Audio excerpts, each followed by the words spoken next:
अस्सलाम वालेकुम dear students, grade 8th mathematics के साथ मैं हूं आपका इंस्ट्रक्टर अब्दुल मन्नान।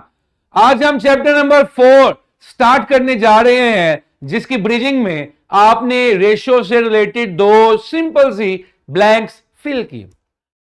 ये चैप्टर डायरेक्ट और इनवर्स प्रोपोर्शंस के बारे में है, compound variations, direct variations, inverse variations के बारे में है। लेकिन इस चैप्टर के स्टार्ट में आज हम जिस टर्म पे फोकस करेंगे वो रेशो है, और रेशो में ही हम थोड़ा सा रेट को भी डिस्कस करेंगे। प्रीवियस ग्रेड्स में आप सब ने रेशो की डेफिनेशन को अंडरस्टैंड किया और इस पे क्वेश्चंस भी सॉल्व किए कि दो क्वांटिटीज की रेशो से मुराद कि दूसरी क्वांटिटी, एक क्वांटिटी दूसरी क्वांटिटी में कितना कंटेन करती है, दो नंबर्स का मुवाजना है, इस तरह से कि एक दूसरे का कितना हिस्सा है। जिस तरह अभी ब्रिजिंग में आपने प्रॉब्लम सॉल्व की 2 पेंसिल्स एंड 4 पेंसिल्स, यानी कि 2:4 कि 4 पेंसिल्स का दो हिस्से जो हैं वो 2 पेंसिल्स हैं, आधा आधा 1/2। मिसाल के तौर पर 2 डिफरेंट पेंसिल्स हैं, 4 डिफरेंट पेंसिल्स हैं, तो इन 4 के लिए ये 2, इन 8 के लिए ये 4, इन 12 के लिए ये 6। Got it. अब रेशो का मतलब आपने सिंपल अंडरस्टैंड किया। एक छोटा सा प्रॉब्लम सॉल्व करते हैं, फिर आगे चलते हैं। प्रॉब्लम बड़ा आसान सा है। 5 notebooks cost 1500, find the cost of 12 notebooks. 5 notebooks 1500 रुपए की हैं, आपने बताना है कि 12 नोटबुक्स कितने की आएंगी। इसे आप यूनिटरी मेथड से भी कर सकते हैं। कैसे? सबसे पहले आपने एक नोटबुक की कॉस्ट निकाली। कैसे? Total cost divided by total number of notebooks.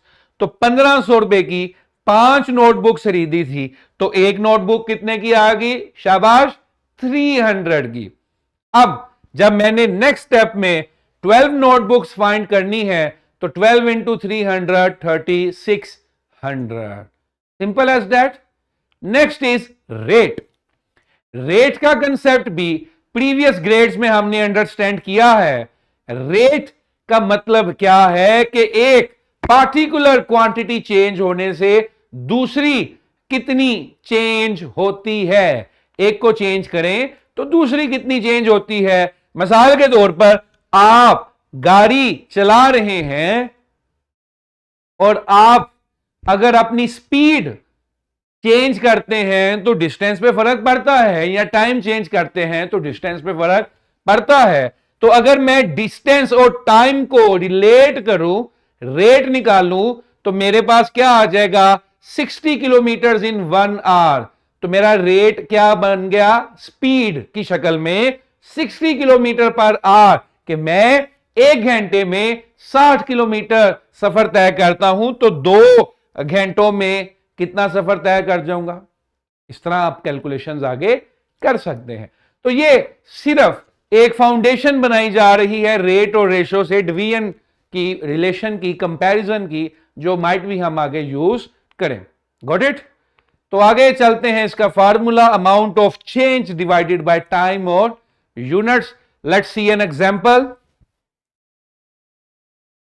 Imagine driving a car for 100 kilometers in 2 hours. Your speed or rate tells you how far you travel in the given time. तो 100 kilometre in 2 hours का मतलब है I am traveling at 50 kilometre per hour speed. Got it? ठीक है जी।